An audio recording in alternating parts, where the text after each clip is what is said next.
even in the relationship you're in, you still have to self-source. And so the method of stillness, the meditation practice, is where you get that. And spending time in meditation, attuning to who you are at a soul level, finding out who you are, finding out what that feels like, because that actually does have an energetic resonance, and you start to feel what you feel like outside of all the circumstances going on and the people of your life. What does your resonance feel like? What does your soul resonance feel like? What is that voice of inspiration actually? What does it sound like? How do I know when it's talking to me versus when my nervous system is freaking out and talking to me?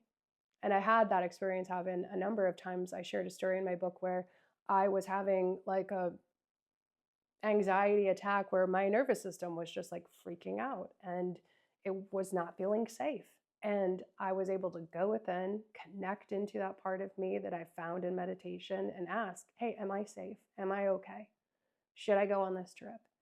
And because I knew that voice, because I'd spent time with it, I was able to hear the yes. And that yes allowed me to breathe into it, trust it, and then everything else soothed. All the external soothed. Yeah. I was on the phone to you like, I don't think I'm coming. I don't know about this. There's multiple places to come into the work. And that's really how it was designed. Like, we're all in different places in life. Are you in pain and heartbreak? Are you in that like place where like it is so painful and the emotions are, you don't want to live with them. You can't. It feels like every day you're just like, you're rotting on the couch sometimes in the pain that you're in.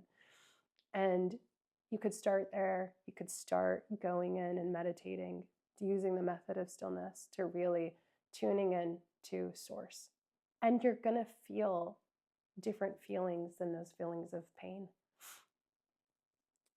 Then at some point when you feel ready and you're stronger and you're self-sourced after practicing for a while, maybe your heart feels like it's rejuvenated and it's ready again and you're ready to try again. But this is a vital point because you don't want to go out there and just get into the same heartbreak cycle. And in that book, I talk about the relationship blueprint you've created, that you've inherited from your family or your upbringing. And that relationship blueprint is basically the energy of the relationship that you're in, the rules of relationship and engagement, and they're really subconscious. You really aren't aware of them. So even though you're trying really hard in relationship, you've got these patterns that are basically controlling and running the show. And in that second book, The Soulmate Frequency, we talk about that, and I teach you how to set that aside, and going into the meditation practice, you build a new blueprint. And when you tap into that blueprint, you feel the energetic of it and you allow yourself to calibrate with it. It overrides all that old stuff and gives you a new frequency that you're resonating from. And it changes the thoughts that you have, the way you look at things, the solutions you come up with. When you're in a bad mood, nothing seems fun and entertaining and you don't have solutions. But when you're happy, you might be in the same place, but you're having fun. So where your mind is really makes a difference. Where your energy is really makes a difference. So for moving from this old blueprint pattern of a relationship to a new one, it's going to change a lot. And you don't have to figure it out. You're in a different energy. Different answers come in, different solutions come in, different ways of interacting with the world happen. And so we're consciously designing a new blueprint, and we're calibrating your physical and energetic body to it. It shifts your emotions, it shifts your mindset, it shifts everything.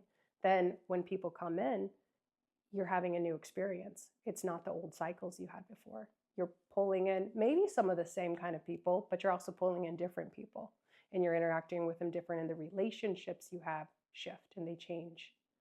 And so you want to go through that process before, like if you've spent all this time in healing your heartbreak, now let's shift your resonance and frequency of relationship before you start again into a new one to get a better outcome, a different outcome than what you've gotten over and over. And then once you're in that, once you're dating again, once you're on that path of where you want to go, definitely want to learn to communicate differently as well.